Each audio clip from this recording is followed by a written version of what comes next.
Conley here with Transformative HR Support for episode 2 on this great YouTube channel.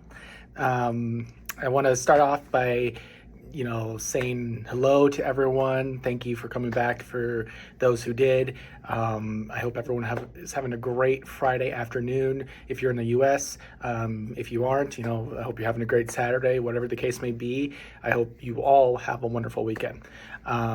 We all could use some relaxation from time to time, so weekend's always a good time for quiet time. And now I want to also give a shout out to all the connections I recently made on the Liable social networking app. It's a really cool kind of platform.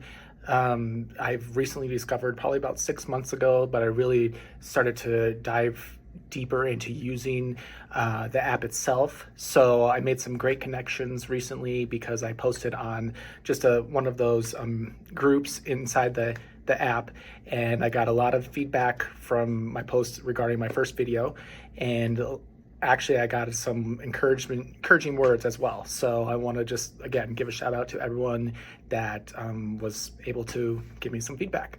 So today the topic I want to discuss is recruitment. Now I know everyone understands that recruitment is all inclusive of so many different detailed parts or aspects. So it's a lot to take on. So particularly just to keep the time short, I want to focus first on finding the right candidate, kind of what that means, and also ghosting candidates. So these have been topics that have come up more recently on my LinkedIn feed, believe it or not. And so starting with finding the right candidate, a lot of companies sometimes struggle to actually attract the right quality candidate. And the best way, the first and most important way, I should say, is doing the correct job post. Make an enticing job post. Don't just do a boring job description, on Indeed. It's someone wants to be able to, when they read your job post, understand what the culture could potentially be like.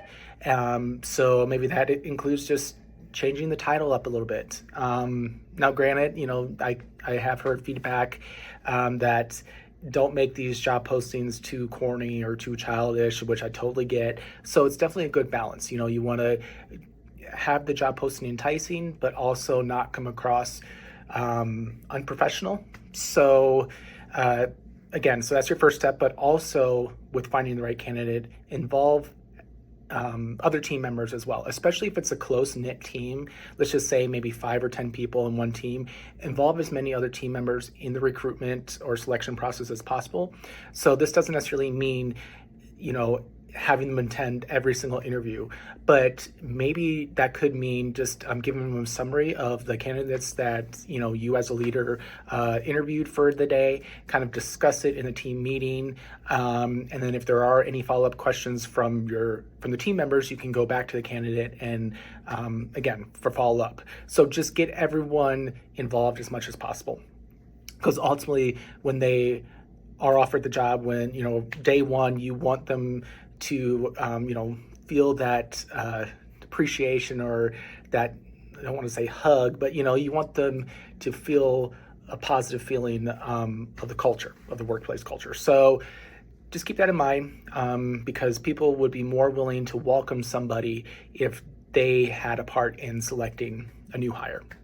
So in the second part I want to take time just discussing is this idea of ghosting candidates. So again, LinkedIn feed, a lot of back and forth interaction has been going around ghosting candidates, because for those of you who are not familiar, what this means is, you do a job post, someone applies, and then you either not respond to them at all, or maybe you start the interview, do one interview, and again, just ghost them, not respond and anything, and to give them a status update on their application. We all know this is a bad practice for obvious reasons, but one thing I wanted to point out, which I thought was really interesting, is other HR leaders have just kind of put it out there as a reminder. All applicants, there's a human being attached to the other side of that resume. So keep that in mind, because people are on this hunt for jobs obviously every day, all the time. And some of them, you never know their whole background story. So some of them may be putting all their effort into this, hoping to get this one job, and you don't want to take them along. I mean, it's just a bad feeling. It's a bad reflection on your workplace culture. I'm always from the mindset, the candidate you're interviewing the candidate as employer, but also they're interviewing you. So keep that in mind. If you take so much time to get back to them, why should you expect them to, feel, included or just encouraged to go with your company? I mean, it works both ways, right? We all know that and we all understand that, but I think sometimes people don't act in that mindset when it comes to recruitment for various reasons.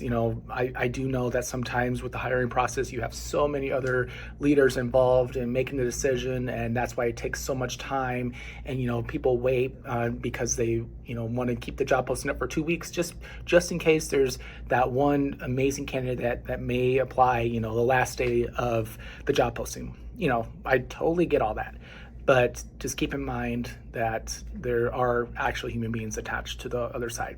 So having said that, even if you do simply like an email, like, thank you for interviewing, we will get back to you within maybe the next day or so, and then actually do that.